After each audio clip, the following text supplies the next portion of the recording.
आइए ancient history का Gupta dynasty पे आ चुके थे। इससे पहले 77 क्वेश्चन हमने डिस्कस कर लिया है। तो क्वेश्चन नंबर 78 कह रहा है कि निम्न में से कौन विक्रमादित्य के दरबार में नवरत्न में शामिल नहीं थे। सूरदास शामिल नहीं था विक्रम आदित्य के दरबार में, नवरत्न में जो था। Surdas was not a part of the Navratna as Vikramaditya court. Next question है, किस स्तंभ या शिलालेख में समुद्रगुप्त की उपलब्धियां दर्ज है जिससे उसकी विजय के लिए भारत का नेपोलियन कहा जाता है। यहाँ से एक क्वेश्चन उठता है कि भारत का नेपोलियन किसे कहा जाता है। तो समुद्रगुप्त को भारत का नेपोलियन कहा जाता है। और ये जो है सो कहाँ किस अभिलेख में लिखा गया है, तो इलाहाबाद अभिलेख में, पिलर स्तंभ में, इलाहाबाद स्तंभ में।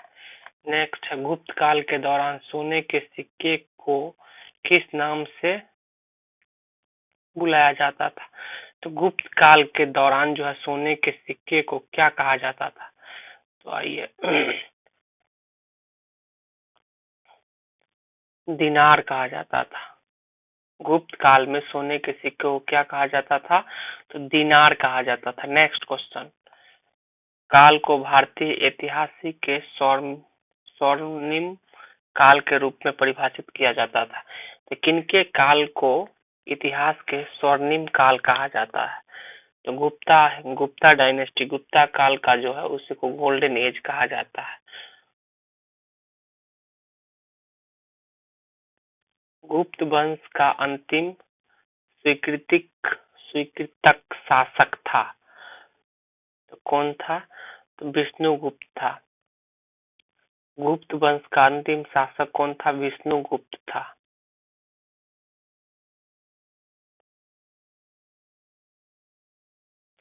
गुप्त शासक ने नामक एक शुल्क लगाया था जो एक हलकर था।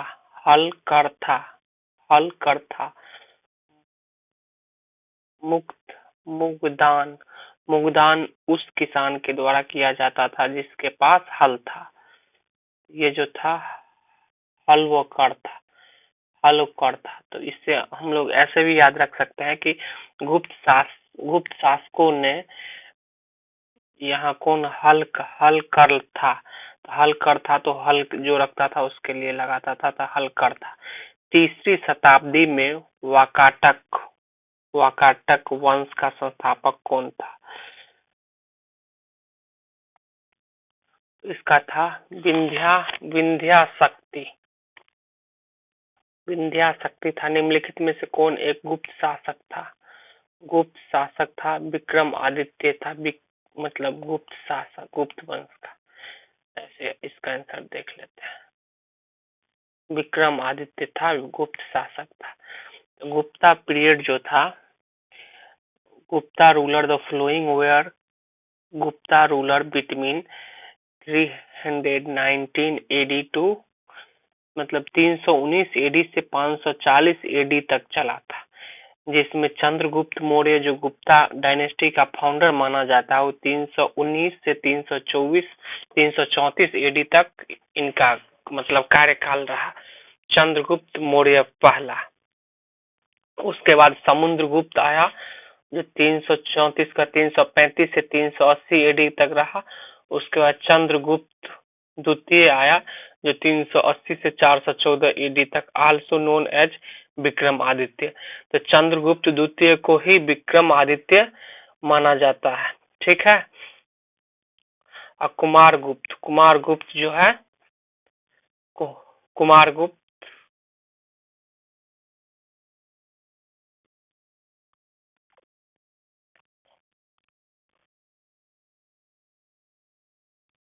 कुमारगुप्त 415 415 से 455 तक किया था। ठीक है। और फिर स्कंदगुप्त था। स्कंदगुप्त का जो रूलर पीरियड था 415 से 467 तक था।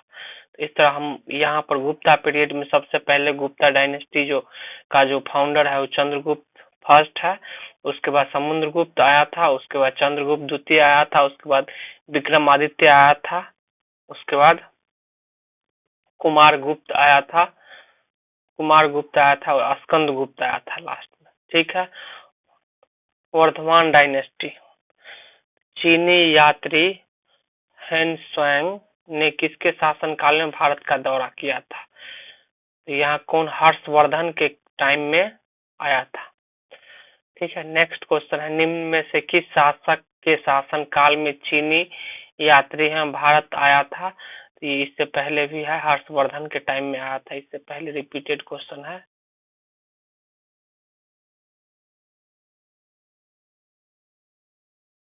हर्षवर्धन के टाइम में आया था। नेक्स्ट क्वेश्चन है, बाणभट्ट निम्नलिखित में से किस भारतीय राजा का दरबारी कवि था? बाणभट्ट जो था ये किसकी दरबारी कवि था? तो हर्षवर्धन का ही दरबारी कवि बाणभट्ट था।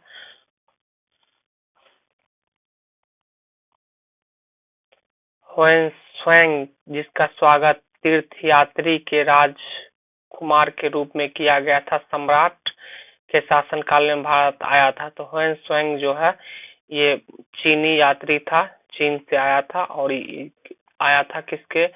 हर्षवर्धन के टाइम में।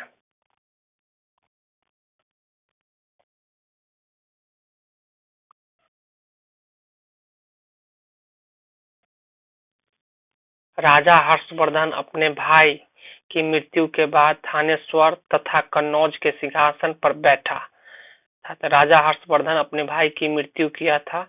तो उसके भाई का राजा हर्षवर्धन के भाई का नाम था, क्या नाम था? राजवर्धन। तो राजवर्धन को ही मृत्यु करने के बाद थानेश्वर तथा कन्नौज के सिंहासन पर बैठा था हर्षवर्धन।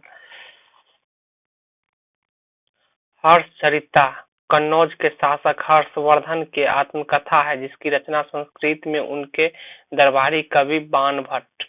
हर्षवर्धन का जो मतलब दरबारी कवि था वो बाणभट्ट था और हर्षचरित्र बाणभट्ट के द्वारा लिखा गया है। ये नेक्स्ट क्वेश्चन है,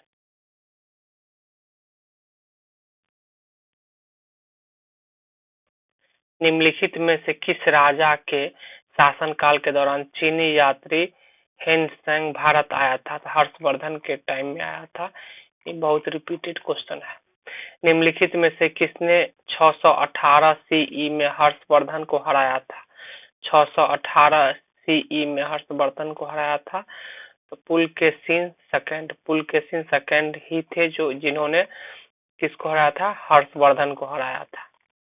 1026 में किसने सोमनाथ मंदिर पर हमला किया एवं इसे लूटा? तो 1026 में सबसे पहले महमूद का गजनी था। गजनी का महमूद या मोहम्मद गजनी था। तो इसका आंसर बी हो गया।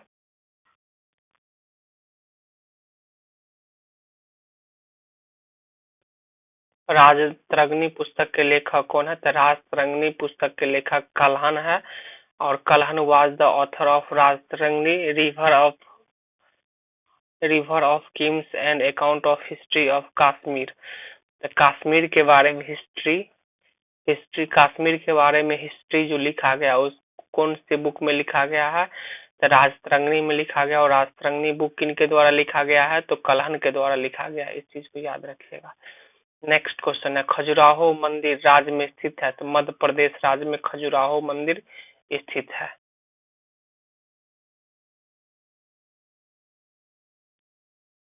खजुराहो मंदिर मध्य प्रदेश में मतलब स्थित है। Are located in the state of Madhya Pradesh as the Khajuraho temple indicate these.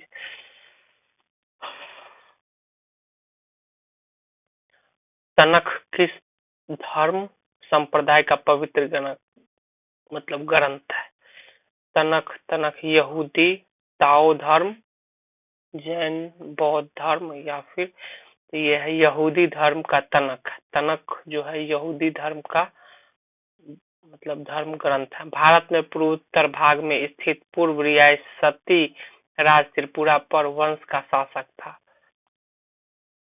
मणिक्या का मतलब शासन चल रहा था कहाँ तक, यहाँ त्रिपुरा राज पर।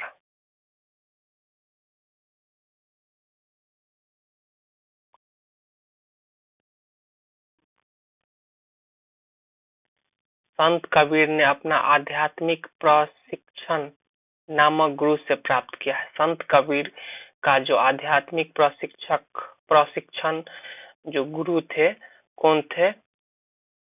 मुक्तानंद, मुक्तानंद, चिंतानंद स्वामी, सर्वनंद, रामानंद था। संत कबीर का जो था आध्यात्मिक प्रशिक्षक गुरु जो था रामानंद था। पंचवटी वाल्मीकि रामायण का एक प्रमुख हिस्सा भारत के किस राज्य में स्थित है? तो पंचवटी जो है कहाँ पे है? महाराष्ट्र में है। पंचवटी रामायण में एक दृश्य दिखाया गया है, पंचवटी वाल्मीकि रामायण का है। वाल्मीकि के द्वारा जो रामायण लिखा गया उसमें पंचवटी दिखाया गया, और पंचवटी कहाँ का है? तो महाराष्ट्र का है। 618 ईस्वी में हर्षवर्धन को निम्न में से किसने पराजित किया था? हर्षवर्धन को पुलकेशिन सेकंड ने पराजित किया था। नेक्स्ट क्वेश्चन, उड़ीसा के कोणार्क मंदिर कहाँ है? तो उड़ीसा में है। निर्माण निम्नलिखित में से किस शासक के द्वारा करवाया था? ये जो करवाया था उड़ीसा का जो मतलब कोणार्क मंदिर है,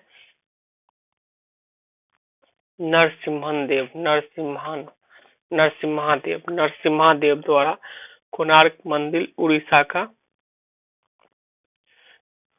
कंस्ट्रक्ट करवाया गया था।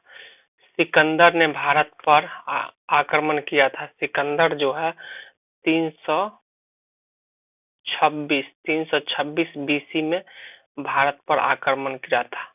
विक्रमशिला विश्वविद्यालय की स्थापना किसके द्वारा किया गया था? तो धर्मपाल। विक्रमशिला विश्वविद्यालय किसके द्वारा किया गया था? Dharmapala. Vikramshila university was founded by Dharmapala. Dharmapala के द्वारा विक्रमशिला यूनिवर्सिटी का स्थापना किया गया था या खोला गया था।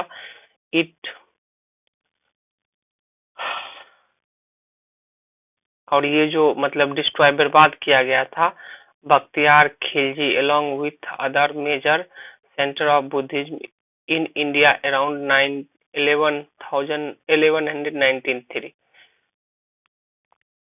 1026 के अरब सागर से सटे काठियावाड़ के दक्षिण तट पर आक्रमण किया था, जिसमें उसने सोमनाथ शहर और इसके प्रसिद्ध हिंदू मंदिर को लूटा था।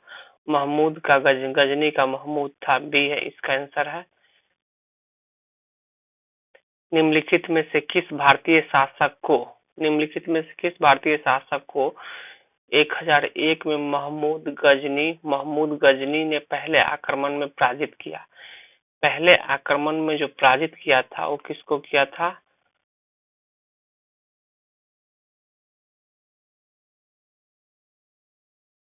जयपाल।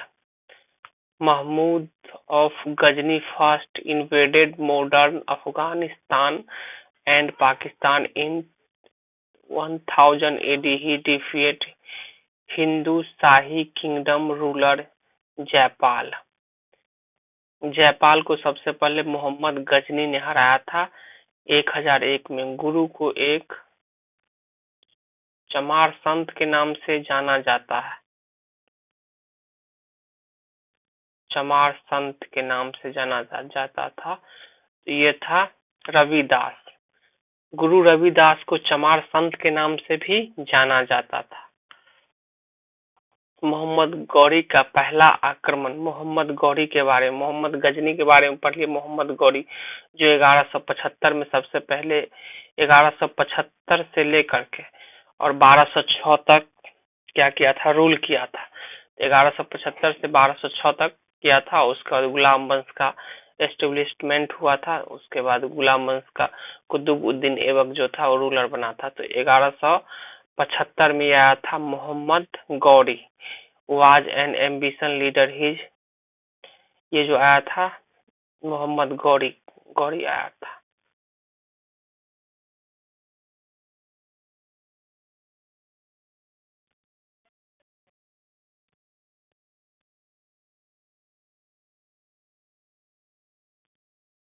तराइन की दूसरी लड़ाई वर्ष, तराइन की पहली लड़ाई लड़ा गया था 1191 में, और दूसरी लड़ाई लड़ा गया था 1192 में। 1191 पहली, दूसरी 1192 में, जिसमें मोहम्मद गौरी लड़ा गया था। मोहम्मद गौरी एंड राजपूत आर्मी पृथ्वीराज चौहान के बीच यह लड़ाई हुआ था। तो 91 में जो था पृथ्वीराज चौहान तराइन का पहला युद्ध में जो है सो इनको मोहम्मद गौरी को डिफीट किया था, हराया था। लेकिन तराइन का दूसरा युद्ध 1192 में, उसमें क्या हुआ था, पृथ्वीराज चौहान को डिफीट हो गया था, किसके, मोहम्मद गौरी के द्वारा।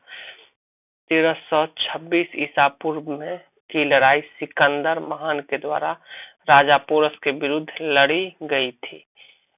1326 ईस्वी में लड़ाई सिकंदर महान के द्वारा पोरस के विरुद्ध लड़ा गया था झेलम। सिकंदर ने भारत पर मतलब 326 बीसी में आक्रमण कर दिया था। सिकंदर ने भारत पर 326 बीसी में आक्रमण किया था। कल्हण ने 12वीं शताब्दी में पुस्तक लिखी थी जो कश्मीर के राजाओं के चंद्रबोध इतिहास है। कल्हण द्वारा राजतरंगिणी लिखा गया है, और राजतरंगिणी जो बुक है,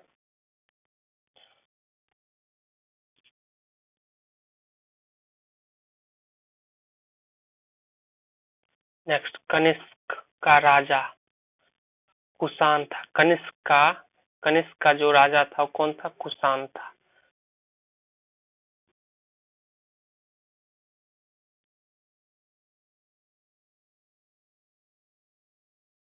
निम्न में से किस मंदिर का निर्माण राष्ट्रकूट वंश के द्वारा किया गया। राष्ट्रकूट वंश के द्वारा कैलाश टेम्पल का एस्टेब्लिश किया गया था। Kailash temple was build by the Rashtrakuta dynasty. It was build by 8th century.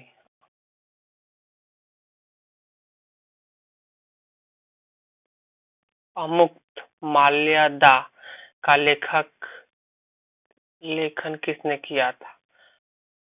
तो अमुक्त माल्यादा, अमुक्त माल्यादा का लेखक कौन, मतलब लेखक किसने किया था, कृष्णा देव राय। कृष्णा देव राय के द्वारा किया गया था। प्राचीन भारत में गांधार कला शैली, प्राचीन भारत में गांधार कला शैली को किस राजवंश से विकसित किया गया था।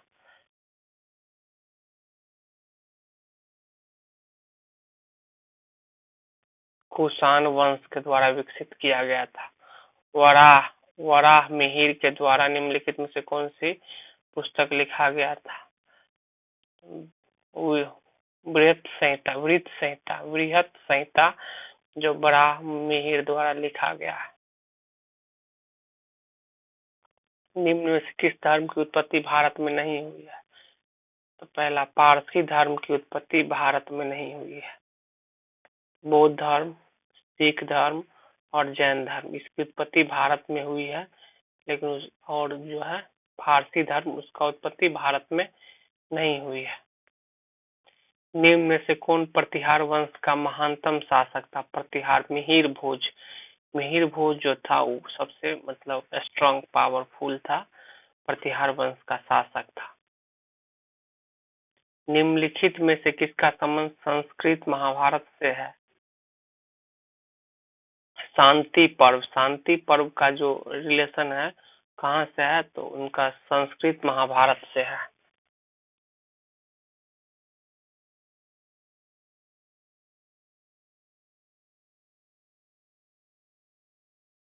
पुरातात्विक स्थल कोल्डिवार कहाँ स्थित है।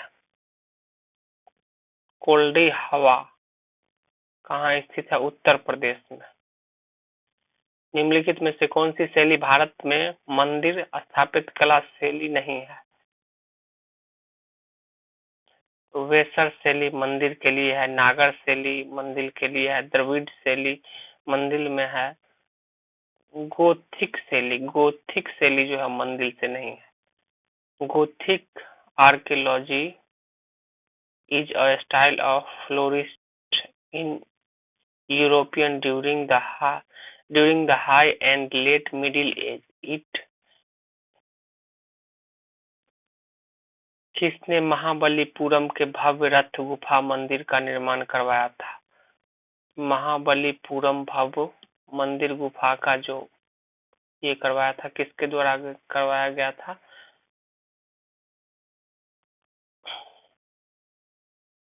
नरसिंह के द्वारा।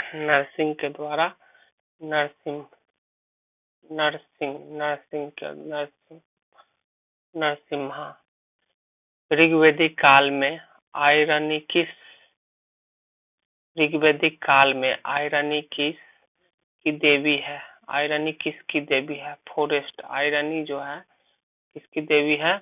फॉरेस्ट, वन की देवी है। गुजरात के उस आखिरी हिंदू राजवंश का नाम क्या था जिसका शासक 1244 से 1304 तक चला? वाघेला राजवंश।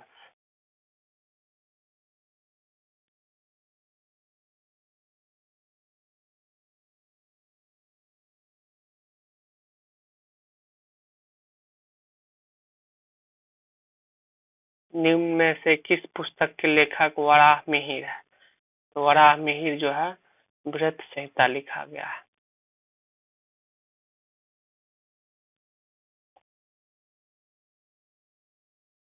भारत का राष्ट्रीय प्रतीक में स्थित मौर्य स्तंभ से लिया गया है? सारनाथ से लिया गया है। सारनाथ।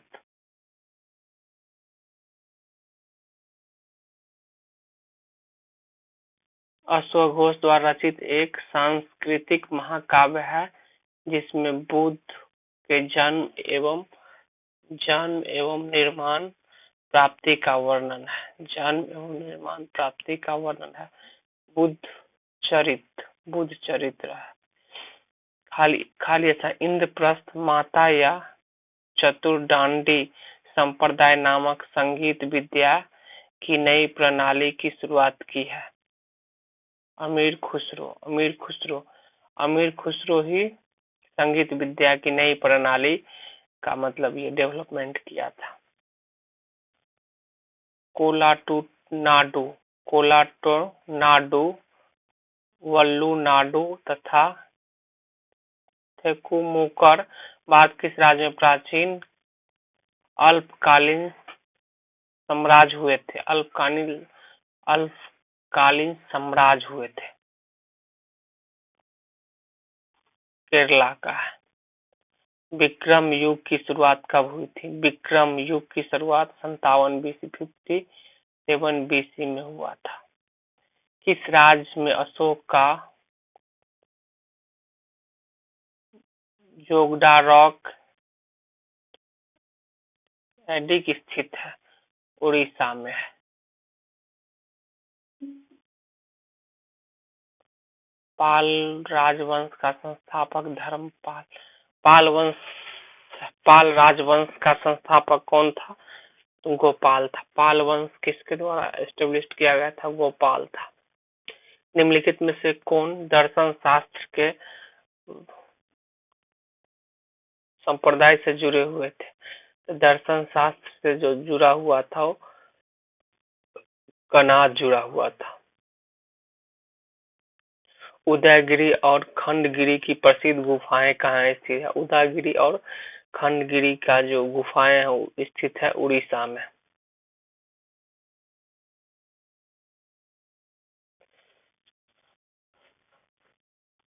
कथा सरित सागर किसने लिखा है? सोमदेव, जयदेव, कालिदास, भास। तो सोमदेव द्वारा कथा सरित सागर लिखा गया है। सोमदास के द्वारा हिंदू पौराणिक कथा के संदर्भ में निम्नलिखित में से कौन सा विकल्प भगवान विष्णु के 10 अवतार में से एक नहीं है? संहार है, गरुड़ नहीं है, मत्स्य है, कूर्म है। हिंदू पौराणिक कथाओं के संदर्भ निम्नलिखित में से कौन सा विकल्प भगवान विष्णु के 10 अवतार में से एक नहीं है? तो गरुड़ जो है नहीं है। तो फर्स्ट अवतार मत्स्य अवतार, फिश था। सेकेंड अवतार कर्मा था, वर्षा वराह था। इसका ये सब जो है सो मतलब 10 अवतार दिया गया है।